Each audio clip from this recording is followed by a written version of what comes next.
పైకి వచ్చినట్టున్నారు. అవును సార్. No problem. స్టూడెంట్స్ లాగినారు సార్, మాట్లాడే పరిస్థితి లేదు.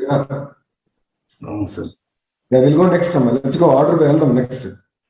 మా బాబాయ్ మాట్లాడతారు సార్, ఒక నిమిషం. ఇప్పుడు కూడా మీరు చేస్తున్నారు చూడండి, నేను మీకు స్క్రీన్ షేర్ చేశాను, మీరు ఒకసారి చూడండి ఎవరున్నారు. విద్యార్థులు, మీ తల్లిదండ్రులు అందరూ చూడండి ఈరోజు ఎవరు వచ్చారో దీంట్లో, ఎలా వచ్చారో చూడండి. ఇంత పవిత్రమైన కార్యక్రమం చేస్తుంటే వాళ్ళకేం పని అండి? అంటే తప్పుదారి మళ్లించేదానికే ఇది చేస్తున్నారు. ఒక్కడు మా పార్టీ నుంచి పోయినాడు, పేరేంటి? నవ్య తోట. నవ్య తోట అని పేరు పెట్టుకుని ఎమ్మెల్యే వస్తాడు. కార్తిక్ కృష్ణ అని పేరు పెట్టుకుని మాజీ మంత్రి వస్తాడు. అంటే దీని అర్థం ఏంటి?